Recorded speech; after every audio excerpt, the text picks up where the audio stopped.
Let's talk about keystone species, what they are, and what they do.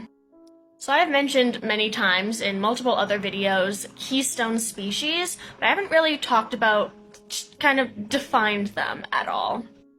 So a keystone species is a type of animal, plant, microorganism, etc. that has a disproportionately large effect on the ecosystem that it lives in. So basically, it affects pretty much every part of the ecosystem, while itself not seeming to be super important. One of the best and most well-known examples of this is the Yellowstone wolves. So back in the 1920s, almost the entire population of wolves in Yellowstone National Park were killed off due to the general public disliking the wolves and thinking they're a danger to humans and livestock and everything. So almost all of the wolves in the area were killed off, and there was basically no wolves left in Yellowstone. But then, shit started happening. You see, without the wolves, the large herbivore populations skyrocketed, specifically the elk populations.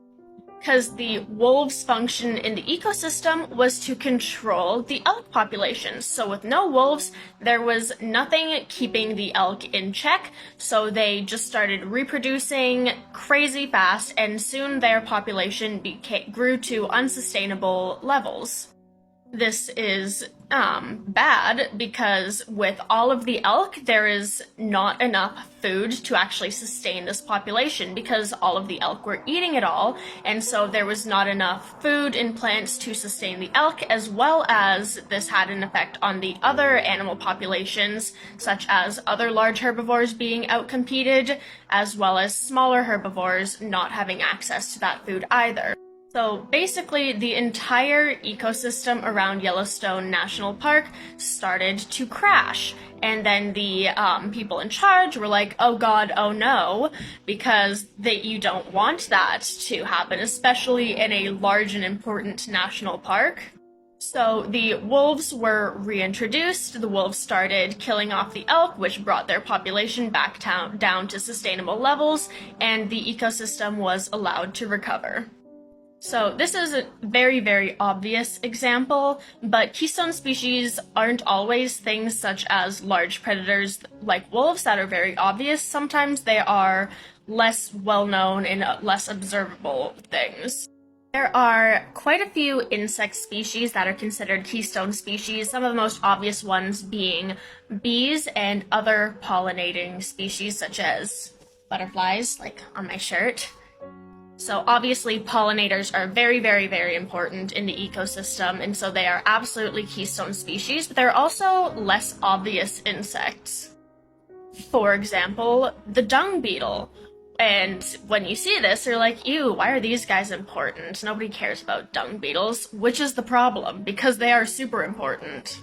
Dung beetles and other less what are known as charismatic species are often overlooked, especially in terms of conservation, so things like dung beetles and vultures and more gross and less cute species. They're way overlooked, but they are also very important.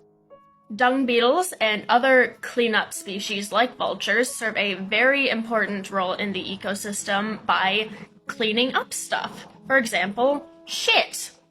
By doing this, it helps stop the spread of disease and parasites, as well as helps with decomposition and recycling nutrients back into the environment to be used again.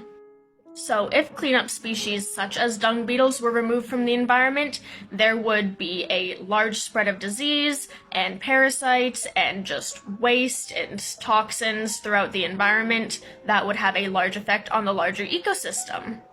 Another example that is closer to the wolves in Yellowstone are sharks, because they essentially serve the niche of large predator that controls the prey species.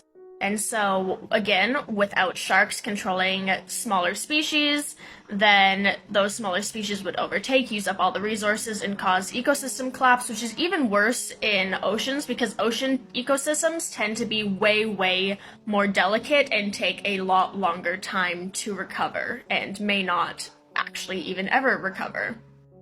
So save the sharks. Sharks are so important and they are being killed quite a lot. And again, it's not just animals that are keystone species. These are mangrove trees, and they have a ton of important functions, including providing like shelter and like a big part of ecosystems to smaller species. A bunch of species live in the roots and in the canopies, and that's their home. Additionally, they provide structure to the entire ecosystem. They grow along the banks of rivers, and their roots help stabilize the banks and the shores and stuff. So mud and dirt isn't constantly being collapsing and going into the water supply.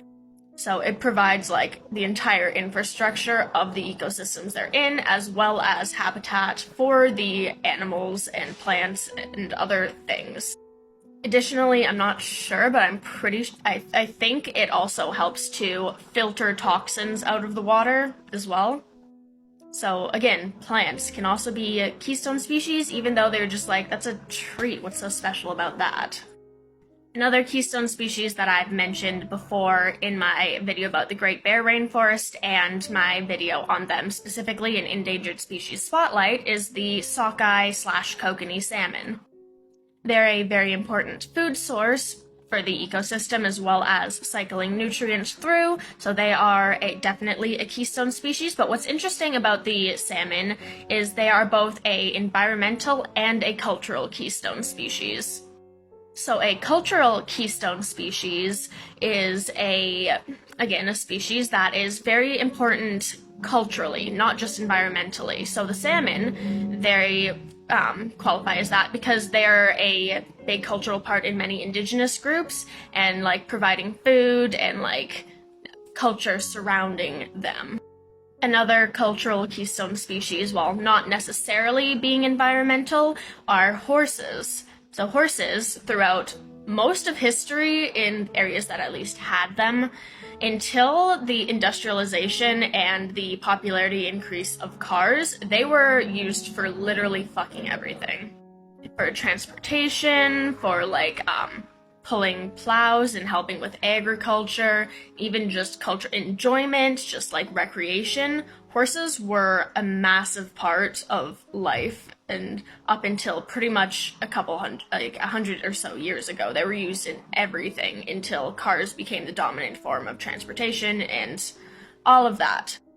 But they are still considered a cultural keystone species in many places today, such as in Mongolia. They're used in many things, and a bunch of indigenous groups in Canada and the States. They're still a big cultural animal. So yeah, if you did not know what a keystone species is, and every time I mentioned it, you're like, what are you talking about? This is what I'm talking about. Keystone species, a animal that is very, very important in pretty much every context.